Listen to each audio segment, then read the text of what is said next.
நான் சொல்லி தரட்டுமா? என்ன என்ன அப்படின்னு கேக்குறீங்களா?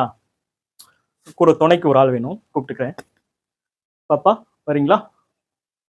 ஒண்ணும் இல்ல, பொம்மை தான்.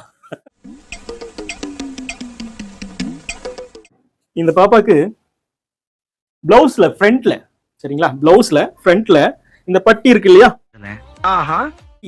கீழே இந்த பட்டி ஜாயின் இருக்கு இல்லையா, இந்த பட்டி பிரஸ்ட்ல மேல ஏறிதான். அளவு பிளவுஸ்ல இருக்கிறத அப்படியே தான் நாங்க தைக்கிறோம். ஆனா பிரஸ்டுக்கு கீழே உட்கார வேண்டிய இந்த பட்டி பிரஸ்ட் மேல உட்காருது. என்ன ஃபால்ட்னு தெரியல அப்படின்னு சொல்றவங்களுக்காக இந்த வீடியோ. இதைத்தான் நான் சொல்லி தரட்டுமா அப்படின்னு நான் சொன்னேன். சரிங்களா? எந்த ப்ராப்ளத்தை சால்வ் பண்ண போறோம்? டாட் பாயிண்ட்டை மார்க் பண்றதுக்கு நம்ம வந்து இப்படிதான் பிடிப்பாங்க. நிறைய பேர் பண்ற தப்பு இதுதான். ஷோல்டரோட ஃபினிஷிங் லைன் வச்சுட்டு டாட் பாயிண்ட் மார்க் இங்க இருக்குது அப்படி இங்க வச்சுட்டு தைக்கிறதுக்கு இங்க. அப்போ ஃப்ரண்ட்டை விட பேக் எவ்வளவு இருக்கு? 1 இன்ச்சுக்கு மேல இருக்கு. 1.25 இன்ச்சு வருது.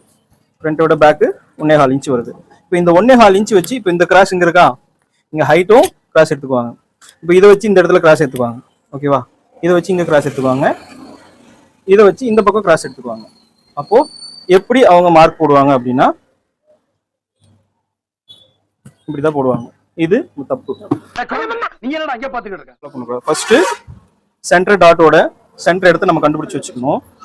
அடுத்தது சென்டர் டாட்டோட ஹைட்ல பாயிண்ட் பண்ணிக்கிட்டு ஷோல்டர் சென்டர் பண்ணிக்கணும். ஷோல்டர் சென்டர் பண்ணிக்கிட்டு ஃபினிஷிங் லைன்ல மார்க் வச்சுக்கணும். ஃபினிஷிங் லைன்ல வச்சு அதாவது சென்டர் டாட்டோட ஹைட்டை முதல்ல பாயிண்ட் பண்ணிக்கணும். பாயிண்ட் பண்ணிட்டோம். அடுத்தது அந்த பாயிண்ட்ல இருந்து சென்டர் டாட்டோட ஹைட் எவ்வளவு இருக்கு அப்படின்னு பாயிண்ட் பண்ணிட்டு தையல் பிடிப்புக்கு 1/2 இன்ச் கீழே இருக்கணும். தைக்கிறோம் இல்லையா, அதோட தையல் பிடிப்புக்கு 1/2 இன்ச் கீழே இருக்கணும். அப்போ பாடியோட லென்த்ல இருந்து 1/2 இன்ச் மேல, 1/4 இன்ச் மேலதான் அந்த கிராஸ் வரணும். இதுதான் சரியான ஃப்ரண்டோட ஹைட் மார்க். Dot point. இப்போ ஃபினிஷிங். இது வந்து இப்படி வந்து முக்கோண ஷேப்ல வருது இல்லையா, முக்கோண ஷேப்ல வருது. அந்த முக்கோண ஷேப்ல நீங்க ஹைட் எடுத்தீங்கன்னா தான் தப்பு உட்காருறது கரெக்டா உட்காரும். சரியா? நீங்க அப்படியே ஸ்ட்ரெயிட் பண்ணும் பொழுது அந்த முக்கோண ஷேப்பு உள்ள போயிடுச்சா? ஸ்ட்ரெயிட் பண்ணும்போது உள்ள போதா, தெரியுதா? அப்போ ஹைட் தப்பா தான் வரும்.